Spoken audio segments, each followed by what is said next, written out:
There's a little-known part of Hollywood that most people are not aware of, known as the Audience Test Preview. The book, Audienceology, reveals this for the first time. Our podcast series, Don't Kill the Messenger, brings this book to life, taking a peek behind the curtain. And now, join author and entertainment research expert, Kevin Goetz. Behind the scenes, talent agents help weave the threads of the film industry. They don't just discover stars, but they're architects of careers. And the great ones possess a blend of intuition, tenacity, and conviction.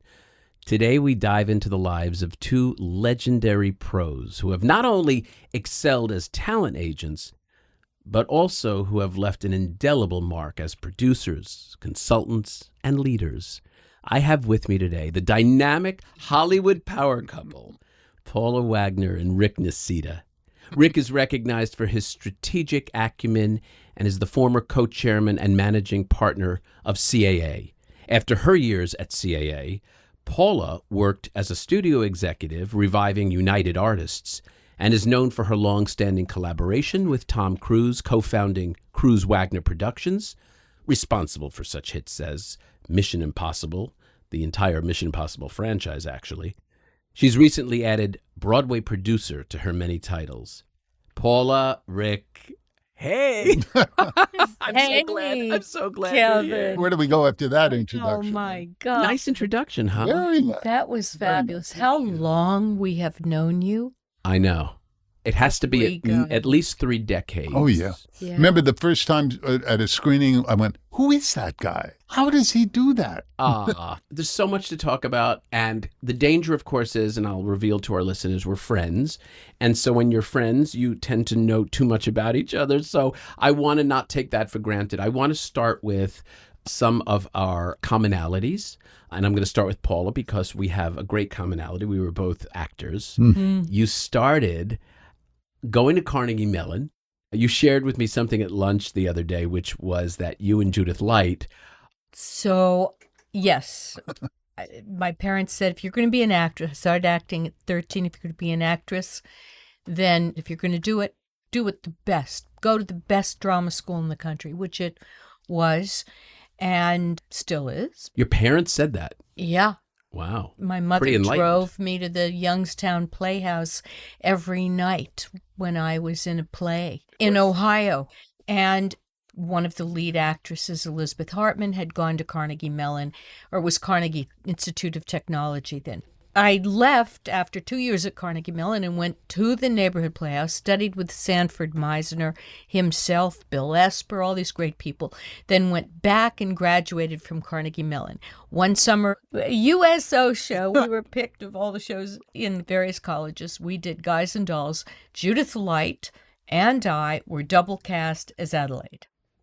A person could develop a... She sings it to me on request lots. I go, do Adelaide. Is that what wooed you into your relationship? I was head over heels about it, but it wasn't that. I only learned about that later. Now, I where never did had you the come pleasure. from originally? I grew up in Larchmont, New York, suburban New York. Siblings? One younger brother. I had no connection to show business. I was going to be a lawyer and finally got to law school, graduated from Wesleyan, went to Fordham Law in the fall of '67 and realized that I hated law school and did not want to be a lawyer. How many years were you there? Or... Months, 4 or 5 months. And that's smart that you I realized just that realized, early on. yeah. And I try to tell young people that you have to realize, give everything a shot if you have a desire to do something. And I think you passed it on to your boys. Hopefully. But what I did was I thought to myself, okay, you've dropped out of law school. What is it you want to do? What do you want to be?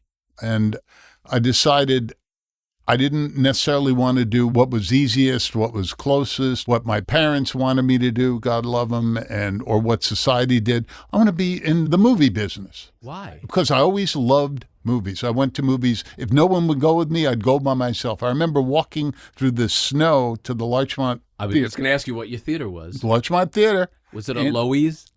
I- No, that's what we said in Brooklyn. The Loews? The Loews. We never called it the Lowe's. It was the Loews. I remember just growing up watching movies like Giant and The Ten Commandments. Oh, so you just stole the question out of my mouth, which is, give me a movie that really had an influence on you. But the movie that had an influence on me was King Kong.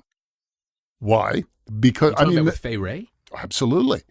Because in New York in those days, there were 7 channels, 2, 4, 5, 7, 9, 11, and 13.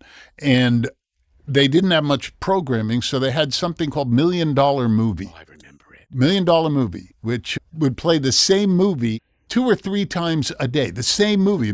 Each week they'd pick a movie. So if you were just sitting home, you'd see a movie 15 times, 20 times. And I would watch King Kong 20 times. So I know every line of it. And I went, I want to do what they're doing. Wow. I want to be part of that. And when you look at those effects, it's so comical. Fabulous. But they're so fabulous. They're don't even, she knows that I keep saying, can we watch King Kong? Can we watch all the time? I called a friend who was at the William Morris Agency, whatever that was. And I said, I want to be in the movie business. He goes, but you're in law school. I go, no.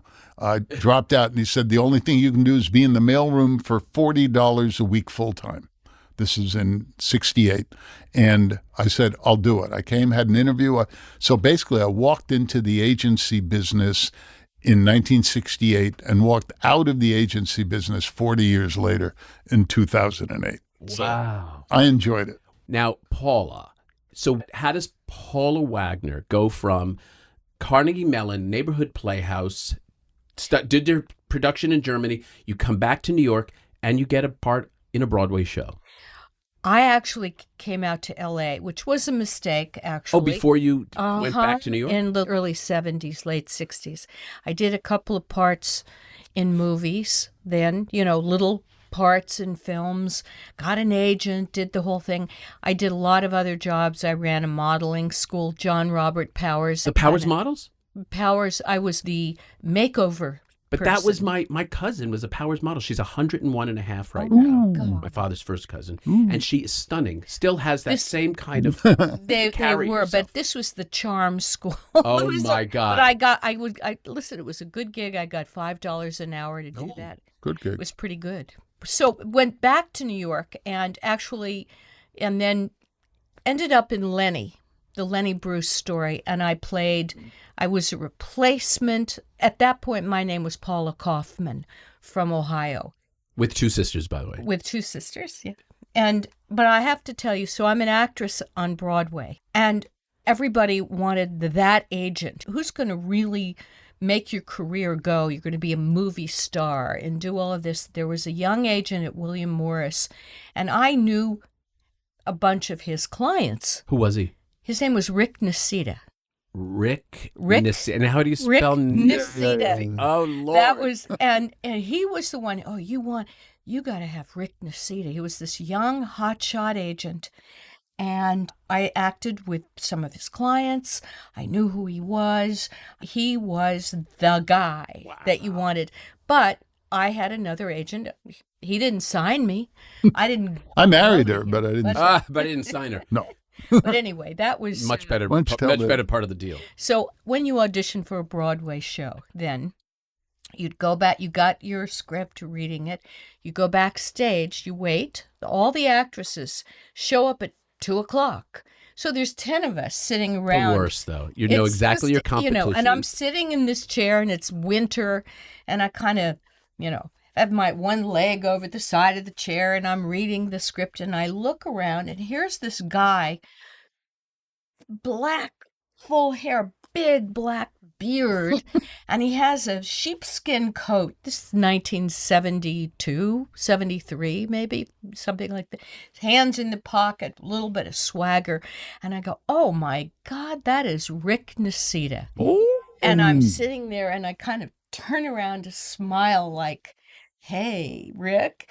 And I kind of go, hello. And he goes, hey, does one of those kind of points at you. Yeah. Hey, Diane, how you doing? She insists this is true, but I don't remember. Okay, whatever. It is true. If she says it's true, it's true. You know why? If your kid says, Dad, you were not at my hockey game. And then you say, yes, I was. You were not at that hockey game, because the kids remember. So she's telling you the truth. Go ahead. So that was that. But anyway, that was just a kind of moment that sticks out. So we knew each other. But I mean, we casually knew each other. And then after, you can tell them about when you became an agent. And then Well, we that's where I wooed was you. going. But I Yeah. have to say one thing. I saw a picture the other day of Paula. Now, Paula's Yeah. beautiful today. You really are. And you've always been. I always Thank thought you were strikingly beautiful. I saw a picture that was arresting. I mean, you were so damn hot. I mean, beautiful, like just beautiful bone structure. The Lush whole thing. and lovely. Let me ask you this. So how does a woman who is starting in the theater, trained, move to agenting? What happens? A lot happens. I was doing Midsummer Night's Dream at the Yale Repertory Theater. I was a member of the Yale Rep. Did you go and to Yale? No, but I was a member of the Yale Rep as a professional Yeah, actress. they brought in equity actors from New York. Yeah. That was very prestigious then, almost like Lincoln Center. Exactly. Right? Had Yes. John Houseman's company. Who was it? Robert Brustein, Alvin Wow. Epstein. Who were you some of know, the other actors then? Do you remember? Victor Garber was in it with Talented. me. Meryl Streep had just done the Not part. talented. Keep going. She was the star of Yale. Oh, my God. But she wasn't there. She had gone to the public theater. And basically, when she left, I played the role that she had originated, Helena in Midsummer Night's Dream. And then I did Don Juan, Moliere's Don Juan, whatever. But I went from being a Shakespearean actress at the Yale Repertory Theater to an agent in Hollywood. My agent offered me a job as an agent. Who was your and I agent? took Susan it. Smith? Susan Smith. That's it in a nutshell. Why would she offer you a job? Well, that's a whole other story, but I would go through all the contracts. I had taken an LSAT class and took the LSAT. I was thinking of going to it's a long, She knew how You know. sharp you were. and Did how- you feel a And- sense like I did when I gave it up for producing and then ultimately marketing? Did you feel a loss, like you were giving I something didn't up? give it up. I'm still an actress. just hasn't worked in a while. My God, you and I swear, I think we're twins.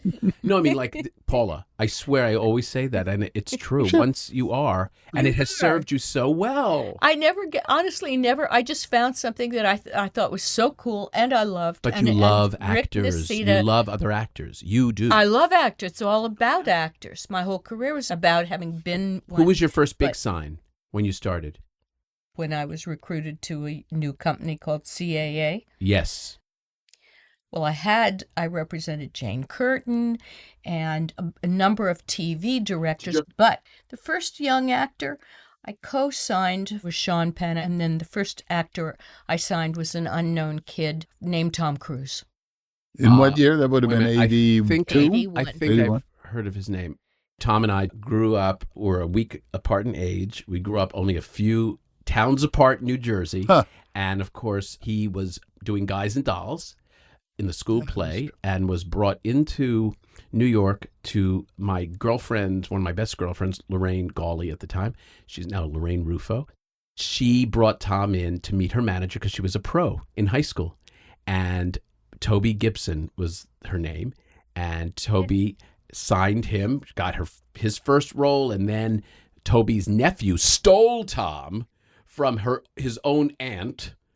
And then he got, I guess, a second movie maybe before Paula came in swooped in and got what became one of the most successful partnerships in Hollywood history. We're going to get back to that, but I want to get back to Rick for a second. But by the way, I did want to say one of the reasons when CAA, Fred Spector called me up, recruited me to this kind of when it was hot, up-and-coming agency called CAA, I knew Rick Nicita had an incredible reputation as a major, classy, intelligent.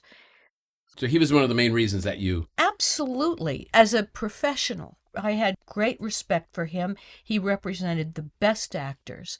He understood the theater and the theater actors and how to bring them on into films. So that was one of the reasons that motivated me. Yeah, but when you say how Susan knew, because Paula was obviously a potential agent star, and she came out of the gate really, really fast. You became one of the most prominent agents at CAA and seemed in about 20 minutes. Rick, I cannot believe the roster of people that you've either signed and or worked with. Who, can I just do a little fun thing with you?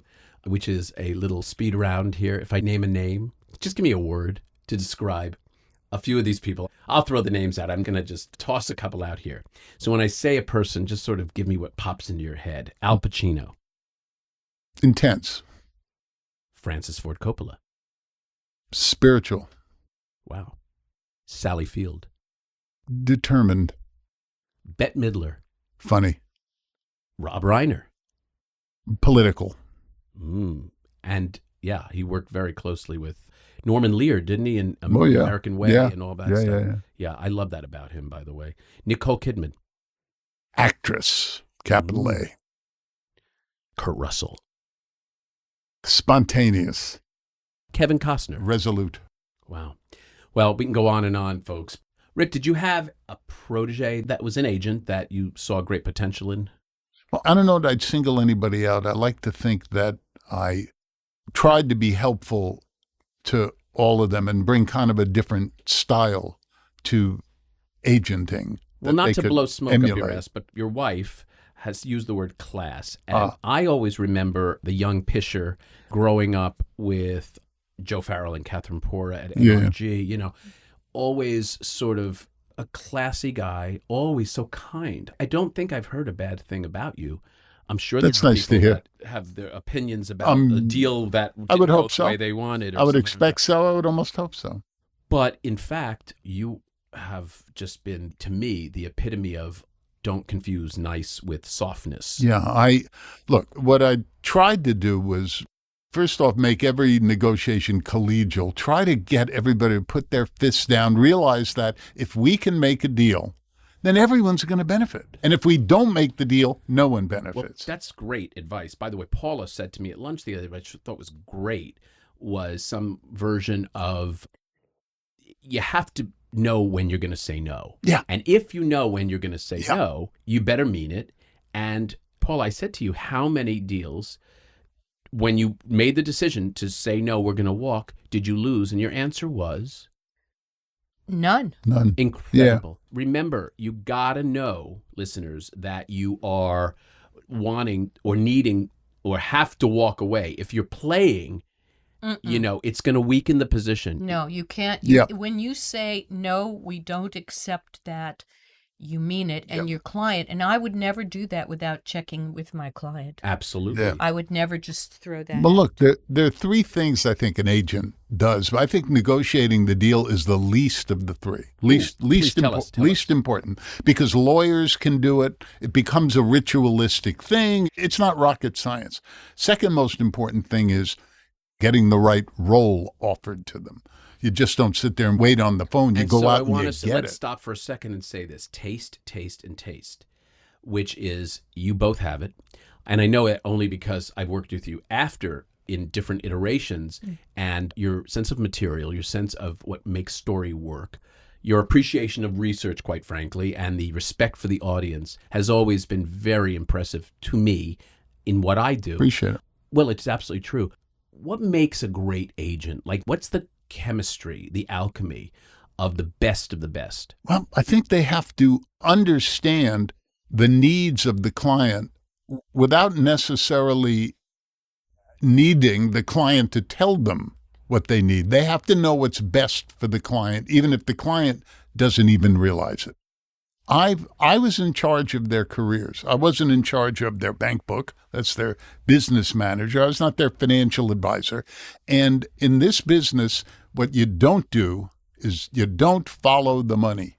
If you're successful and make the right choices, money will find you. So if you have the actor, let's say, are in their movie star years, we'll call them. Yep. And, you know, we who are producing almost don't want to go to certain actors because you realize they're never going to do that. Nor would I if I were. I mean, that's a smart, more evolved way of thinking. Why would I go and waste my time thinking that they're going to take this small role in this?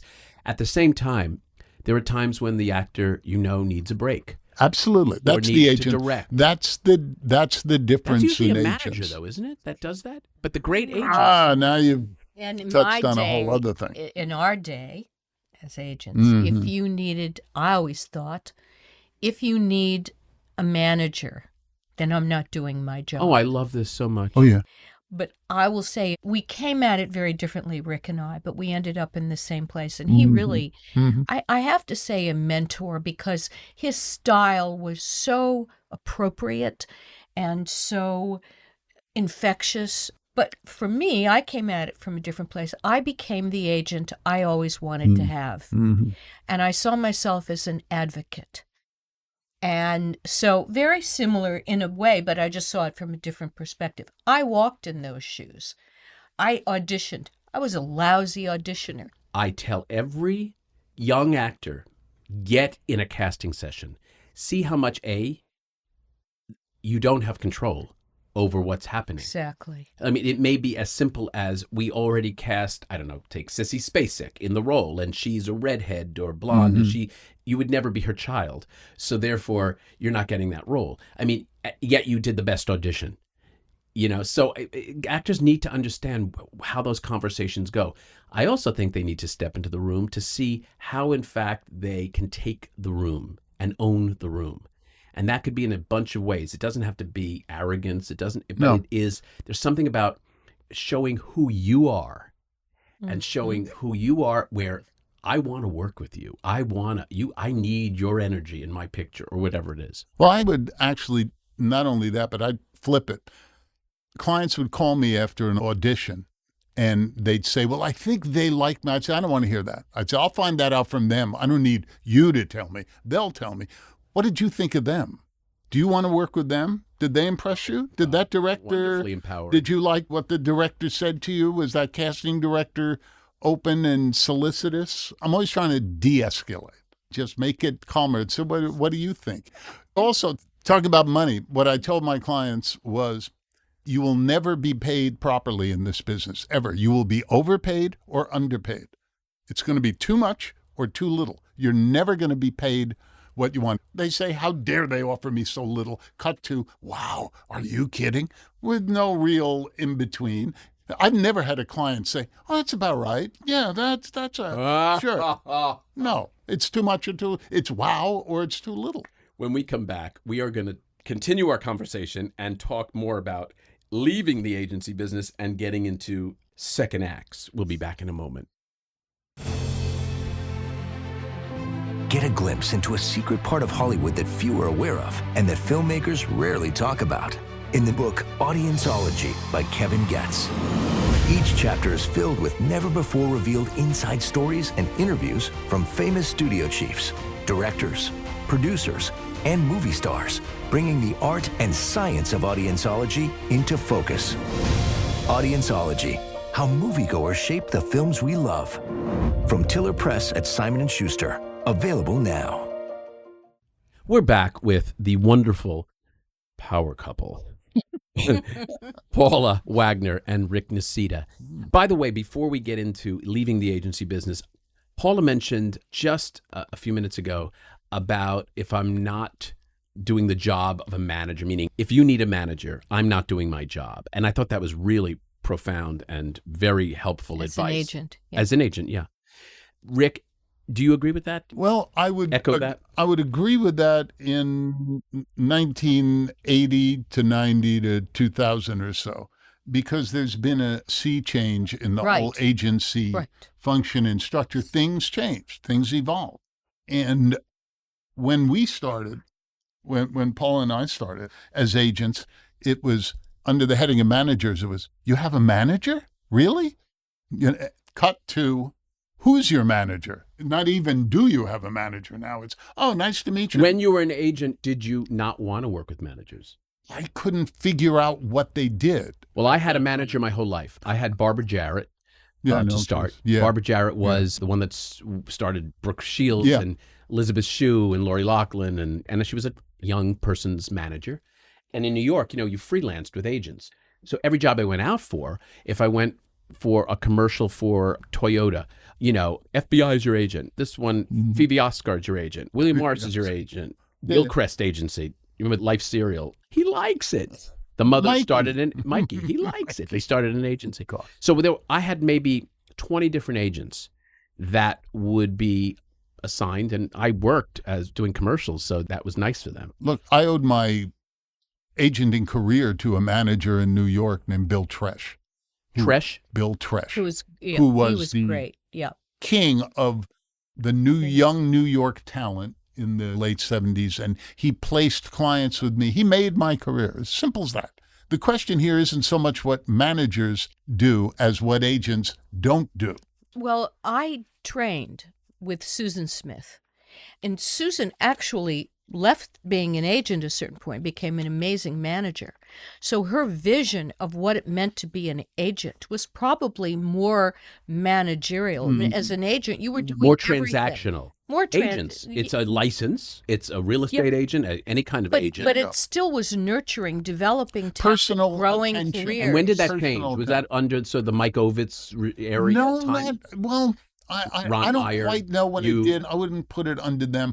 I think it's when there was a consolidation and agencies became bigger. There used to be what we'd call the mom and pop shops, Chase and Park Center, and the boutiques. And they were small enough so that the agents were able to pay personal attention to the clients. In other words, it was a very and then packaging tight and all that came to be, right? Well, but I don't know if that has that much to do with it. I think it's numerical. I almost think it's numerical. A small agency with a small client list, personal attention. A huge agency with an even huger, they've X employees and 10X clients and keep them coming. There's no time and space for personal attention. So the agents step back. Very interesting. Agents step back. Yes. Nature abhors a vacuum. Yes. Income managers. So right now, a manager, I believe, is needed and necessary because of the change of function where agents are much more transactional, your word just now, than they used to be. It's the deal and employment. Their employment. So you think managers now are far more necessary? Yeah, oh yeah. Right I now, agree. Absolutely. And when the agencies became so vertically integrated, which is what has happened to the agencies, managers are necessary. When the agency business in the 80s, it was actors, directors, writers, some producers, some television, film. That was it. Paula, why did you leave agenting? I loved it, actually, and I was on top of my game, but somehow I found that what I was doing naturally was putting the films together, functioning like a principal in some ways.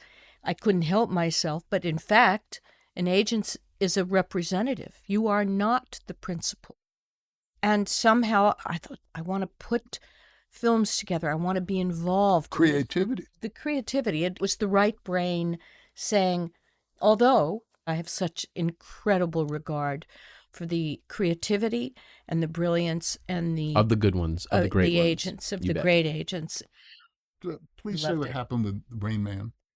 Oh, you were there because we were going up to Big Sur for Thanksgiving, and we'd always take a stack of scripts. That was the great thing about working together at this point, because we would read our 9 scripts for the weekend, or and let's go away in a beautiful place to do it. And go do it, and we're together doing this, which was great. There was a film Mike Ovitz brought up in the meeting that he was working on with Dustin Hoffman called Rain Man, and he said, but we're trying to find his older brother. They had been talking to Bill Murray at some point. And it just sounded like a really interesting film. I think there was a director involved at that point, but so it wasn't Barry? No. This was an evolution of this project, of how it got made. So I read the script and I got tears. It was just so beautiful, the script. I think I said, oh, you've got to read this. I gave it to Rick to read. It was so amazing. But it didn't make sense with Dustin's older brother, because he would have known about Dustin if you know the story. Absolutely. So what made more sense is a younger brother. And who better than my young client, Tom Cruise? So I brought it up in the meeting. She says to me, Tom should play the role. I go, honey, it's older brother. And she goes, no. Should be the younger brother, and it should be Tom. Oh, and I brought it up in the meeting, and I will say I got a few laughs, except Mike said, interesting idea. And then that started the whole thing. But I did get it. Oh, People I- were like, Paula, Paula, I you love- always are coming up with all these Oh, no. off That's the Born wall on the ideas. 4th. Born on the 4th of July. Yeah. Same Born thing? on the- Same kind Well, of thing? just- Yeah, born on the 4th of July. Well, I represented Oliver Stone, and I said, do you have anything, any script lying around someplace? And he said, yeah, this film that never got off the ground. I had your client, Al Pacino. Yeah, I was supposed to do it. Not when I and- was. Not when you were, representing. but, and this whole, and I said, oh, I'd love to read it because it's in the middle of the 80s, and the 80s are this go, move fast, and it was so incongruous. You know, a Vietnam War film, a true story. But I read it, and I said, this is the greatest role I've ever read. I love it when you have a full-page monologue for an actor. Because as an actor, I would look at that, and I'm like, oh, 100%. yes, my God, you can just go to town. And it was a great role, and put Tom and Oliver together. And everybody, and he was so brilliant. But a lot of people were like, what? Why would you have him play this guy? You were under pressure not. That'll But see, Rick, ruin that's his career. That's the genius of the great agent who's now thinking about a bigger picture, not just her client, but what would be best to service the material. And then she happened to have the biggest movie star in the career. world. Each decision is supposed to not make you rich. Worry about that later. It's supposed to expand opportunities so that if you do this, you'll have more opportunities. And if you do the next one, you have even more opportunities. The number one thing an agent does is decide, I won't say the name, but this sums up what I think what an agent has to do in being an agent. Very famous actor. There's an offer for him to do a certain movie. And I wanted him to do it, but he couldn't make up his mind. It was the right role for him, a great financial offer, which even he acknowledged was a great money offer. Finally, I said to him, literally on the phone, I said, what I'm doing, I'm hanging up on you and I'm calling them and accepting the role. Bang, I do it. I hang up, call, accept the role, call him back. I say, I did it. You're doing it. He goes, thank you so much. I really appreciate that. Be honest with me here, Mm-hmm. both of you. Do you bring every single offer to your client? I was a little less so. I tried to work it so I had permission to turn down stuff that doesn't. That you knew was the so rock far bottom, afield. no. The middle, I'd go. The middling thing. By the way, I'm only talking about material. I'm not talking about money. In other words, in my judgment here, the bottom ones I would just shoo away. The middling ones, I'd tell them, I'd say, don't bother reading it. Don't trust me. No go. And anything that was competitive. To consider. Yeah, I always had a point of view. Do this, Yes. don't do that. Seriously. Well, that's what I would consider this, want if don't. I were in that position. I would want someone That's what vetting I'm- who I respected that's what and then I'm- trusted, you know? Exactly. But actually, if it were a firm financial offer, yes. But take an offer, I would Well, that's take your all the fiduciary offers. responsibility Absolutely. as an agent. Now, when you and Tom started the company, you started Cruise Wagner. By the way, why isn't it called Wagner Cruise? I have a feeling Tom probably said, no, it should be called Wagner Cruise. And you said, nope, Cruise Wagner. No. It sounds better. No, it does sound better. Look, Tom. You were always deferential to your talent because that's who you are. Yes, but In with a good- in a strong beautiful point of way. view. Always, a perspective. Listen, I watched you. I Careers. saw you, and you were a marvelous producer, When you- are a marvelous producer. We'll talk about Broadway when we sort of end this discussion, but going back to those years, you had tremendously successful years, which actually got you to taking over a studio that was essentially a studio that was dead, and you revived it called United Artists. And there was such life that, and we were all buzzing in the industry that, you got to be a mogul immediately. What was that like? Scary as hell, really scary. Look, it was a idealistic, romantic conceit. The idea, Tell us. the concept, to me, the concept of artists having some real control over their own destiny. Some agency, not to use the pun. Some but agency, but having control over their destiny in the films that were done and the evolution and the history. It was a romantic kind of thought to be able to do this. But the reality is what United Artists had become, which was really a label, a title, it was the wrong time and the wrong place. You know, we were in the midst of strikes. Oh, I remember. Writers' strike, a de facto actor strike. And that's where you and I really got to know each other better. Yes. In that period in of that time. time. And in '07, it was called the financial crisis. Yeah. That was the word I was going to say. The financing of UA was the money wasn't quite just sitting there. We had a long road to get to. It was essentially a startup company that had to be started up and launched within a couple of months. What made you and Tom work so well for so many years? Respect. Tom was a born producer. When I was his agent and he was a client, he had a first look deal someplace. But I noticed as an actor, he always saw the big picture. He's It wasn't so just good. about his role, you know. Well, let me just say this. There's a lot of people that love Tom Cruise, okay? I'm crazy about him. We talked about Andrea Jaffe on his team, may she rest in peace, who was his longtime publicist before Pat Kingsley came in. And then I saw you and how you both worked with each other. And I was just sort of dazzled by it. And it just worked. So mutual respect. Mutual respect. And look, we loved each other. To this day, I adore him. I love that you still have such a good relationship. And absolutely. every time I'll see him and bring your name up, it's like, you know, it's just a joy. It's just joy. He was just so wonderful. Just from the first meeting when he borrowed Sean Penn's sports jacket or something. He was close friends with Sean. They had just done Taps.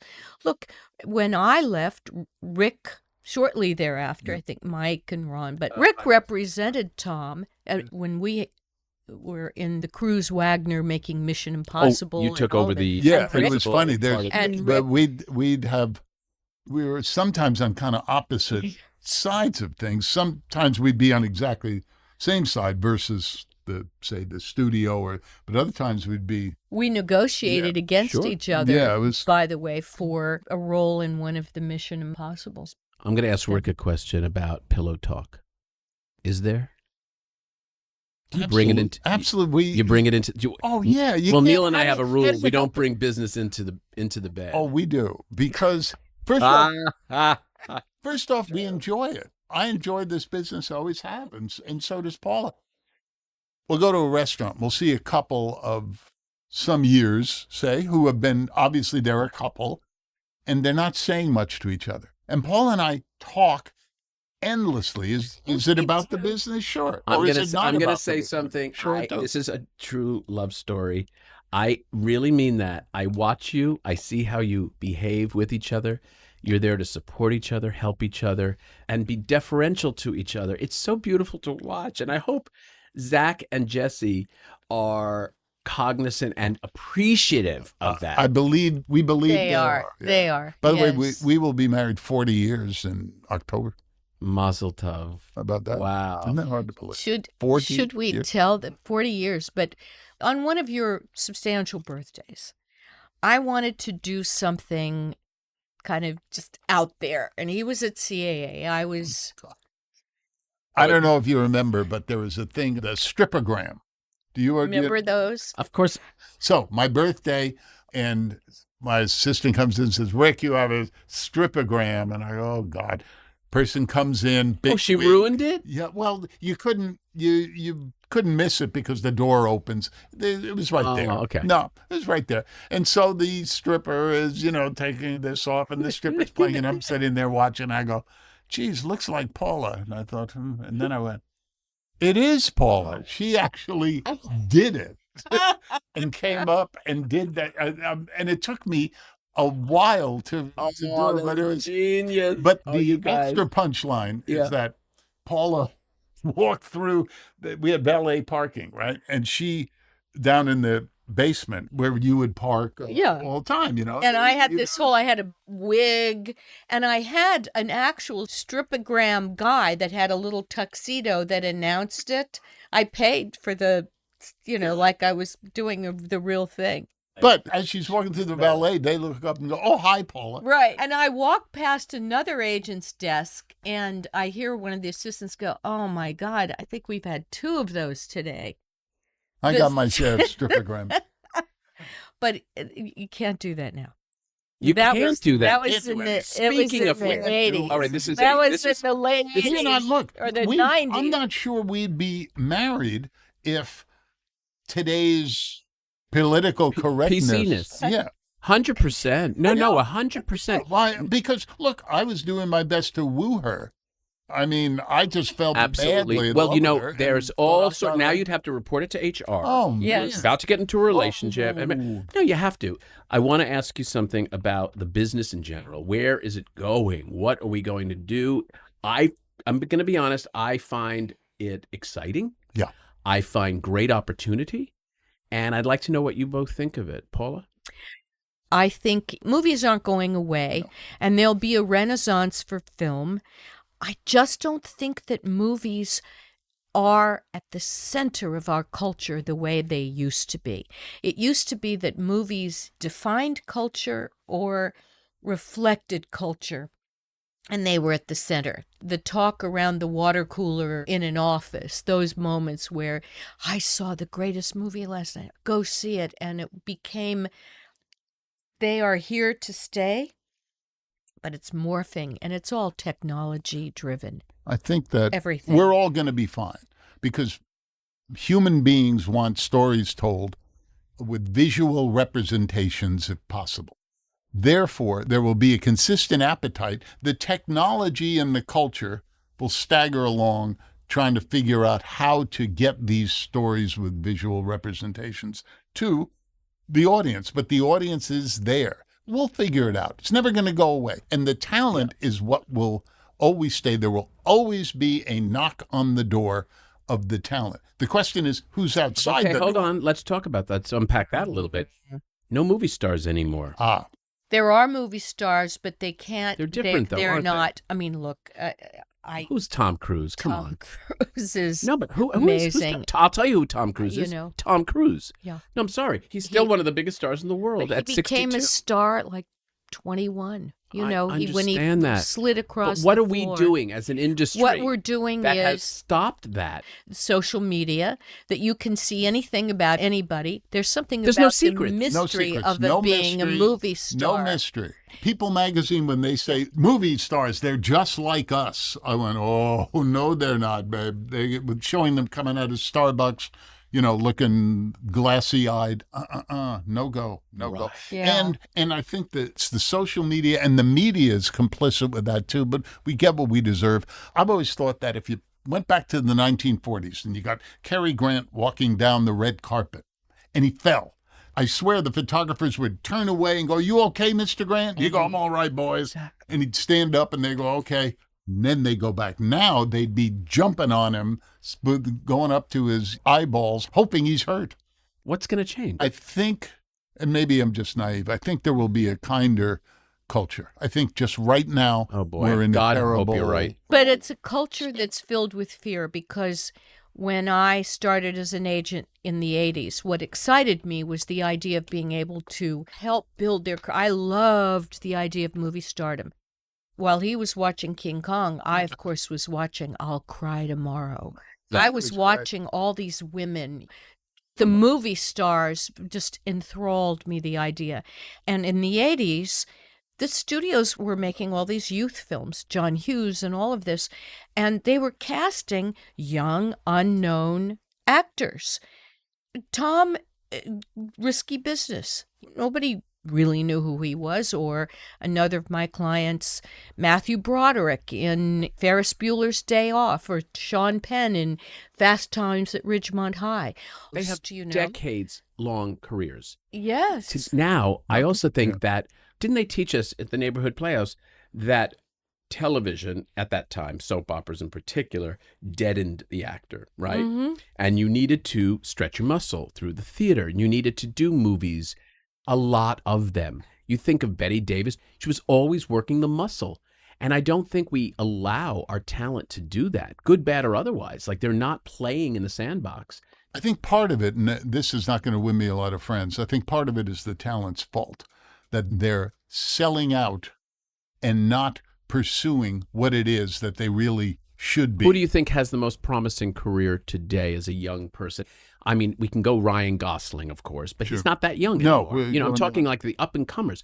Ryan has done a body of work already. You see what I mean? Look how we have to struggle. I'm going to say this. If I asked you this 20 years ago, we would be Stallone, Schwarzenegger, Bruce Willis, Eddie Murphy, Denzel Washington, Tom Cruise, Tom Hanks. You know, it would be the list of them. And the women, you know, Julia Roberts, Meg Ryan, Sandra Bullock. It would be easy to, we can't think of people now. That is troubling to me. But they don't, because there's a fear to introduce the unknown. We're so brand oriented in everything we do as a culture. And the young people, I asked a young actor last week, what's going on or whatever, and he said, oh, well, I just hired my branding manager, branding something. But again, it's vertically integrating. So if you have Timothy Chalamet, probably. I was just going to say him. I was going to say Austin Butler. And certainly Zendaya. Yes, absolutely. But again, guys, look how we had to struggle to get those names. And I just think, to what you're saying, Paula, we have to have more of a reverence for the artists and a place for them to work. Also, I was going to say, speaking about Andrea Jaffe and I, who's Tom's publicist, worked really closely together so that it was about getting the right roles, doing the right roles, having a philosophy of a Would you career. call Andrea before accepting a role and say, here's what we're thinking? No, not really. We would talk conceptually, but no. But right away after to say, how do you want to position this? What are we going to do with it? Looking at the film. I mean, there was care and more simplicity in managing and directing and guiding the careers. That's what Rick and I are both saying this. We both did this. What excited me about being an agent was guiding and developing and building careers. As Rick said in the beginning of this podcast, the easy thing is closing the deal. Yes. But the more challenging, difficult, and probably more fun thing by far is to build a career. Watching those successes, watching that growth. And when you represent stars, which Paula and I were both fortunate enough to do, you get a lot of offers. So what do? Which one it's up to the agent to figure out, not that one, not that one, that one. This is the Is there a time where a star has like overruled you and you knew innately that they were wrong? For sure. I always said that I could talk any client out of doing anything, but it was sometimes hard to talk them into doing something. Did you ever talk someone into do something they didn't want to do it and it turned out to be really successful? I think Sissy Spacek in Coal Miner's Daughter is one example. So I did Matthew Broderick and Ferris Bueller's Day Off. Arnold Stiefel was his manager, so the two of us, and that was, when you had a manager, you worked very closely with him. Talked and talked and talked, and Matthew acknowledges that. He's wonderful. He's a brilliant actor. He was a stage actor, a serious actor, and here this Ferris Bueller's Day Off comes along, this John Hughes teen movie, but he did it. And it defined him. But he didn't want to do it. And I had a number of those cases. I mean, again, we could talk forever. I want to end with something, though, Paula. I want to end with Broadway, where we started, and ask you about what you're doing now. I had the wonderful opportunity to work and conduct research on one of your latest, Pretty Woman, that went to Broadway. We tested it out of town in Chicago. You made some changes based on audience feedback. Brilliant. I so respect you for that. What's up next? What are you thinking about? Well, you know, the theater was where I began. And by the way, we didn't mention your first marriage. His name was Robin Wagner, and he was the preeminent stage designer. He designed Hair, Lenny, Jesus Christ Superstar, Chorus Line, the producers. He did the Mirrors and Chorus Line. Oh, yeah. Wow. He just recently passed away. And with whom you maintained a relationship. Maybe very friendly. Yes, and your Rick ex-wife also. Your first wife was Wagner Nicita. I think she started in casting, didn't Very she? successful. Very successful. And then moved to producing with Lauren Lloyd and among other. Yeah. Exactly. So you see how far we all go back? Oh, baby. Paula, anything left that you can share in terms of Broadway shows that you're working on? Or do you prefer Broadway, to keep it? No. Everything is a little close to the vest. But Broadway always from the beginning. And 10 years ago, I went back and produced my first Broadway show, which was The Heiress, starring Jessica Chastain. It's a wonderful... And Dan Stevens came over and did it. It was a whole thing. David Strathairn? David Strathairn, yeah. So I've done a number of I shows. saw Cherry Jones do it, by the way, who was also Yes, brilliant. she was great.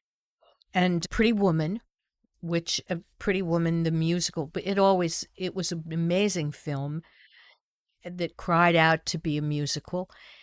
Rick represented Gary Marshall. Oh, Gary Marshall. Gary, My for a man. long Gary. time. I represented Wonderful. Gary. Hello, Kevin. And- I'm going to talk to you now about how we're Gary. going to do this. We're having a And party. Rick was very much part of that evolution, me producing that with his client, Gary Marshall. There's a rumor I heard, because I'm friends with Maria Cooper, Gary Cooper's daughter. And tell me if it's true. You can just confirm it or deny. We don't have to get into it, but I hear you are thinking about, or maybe further than thinking about, High Noon. More than thinking, we are doing High Noon for Broadway Wow. next year. And No one cast yet? Well, some we are. All right, stay tuned, pretty folks. We'll have to have stay Paula back tuned. when that happens. But it is the playwriting debut of an extraordinary screenwriter, Eric Roth. I who think we've heard wrote of him. The play. Eric Roth, guys, Forrest Gump, need I say more, and a million other things. He wrote the play, and we're coming to Broadway. And it's fascinating because when you think about it, it really was an allegory for the blacklist. And if Ooh. you transpose that to Oh, that's deep. our time, Bet. and Eric has written an extraordinary script. Now, So, that's a straight yes, play. That's a Do you have any straight play. There musicals? is some music in it. Not at the moment. I'm doing another one in London based on a film that Tom and I had executive produced called The Others. Oh, my God, that Starring movie, Nicole, Nicole Yeah, that that'd be great. was Was so in the- good. It's one of the was in the best film. horror gothic thrillers And I've isn't ever it perfect seen. as a play? It's self-contained. It's in the house. Are you involved in it, Rick, or not? No. Well, we're involved with everything we do Yeah, with each oh other. my God. I'm his biggest champion. Well, Yeah. that's so obvious. I'm a fan of Rick Nicita's. Well, a I'm a huge fan of Rick fan. Nicita's, and I'm a fan of Paula Wagner's. Somebody back in the old CIA days made a T-shirt, Paula Wagner Fan Club, with a big picture of Paula, which is, the thing is 30 years old, but I wear it, and I wore it last night, the T-shirt. Guys, listen, you are Hollywood royalty, Mm. and I'm so blessed not only to have you here, but to call you friends and love that our relationship keeps unfolding. We love you. The for research some proves time. it. Highly recommend. Thank you both so much. To our listeners, I hope you enjoyed our interview today. For more filmmaking and audience testing stories, I invite you to check out my book, Audienceology, at Amazon or through my website at kevingetz360.com. You can also follow me on my social media. Next time on Don't Kill the Messenger, I'll welcome Grammy Award-nominated executive Spring Aspers, president of the Sony Pictures Music Group. Until then, I'm Kevin Goetz, and to you, our listeners, I appreciate you being part of the movie-making process. Your opinions matter.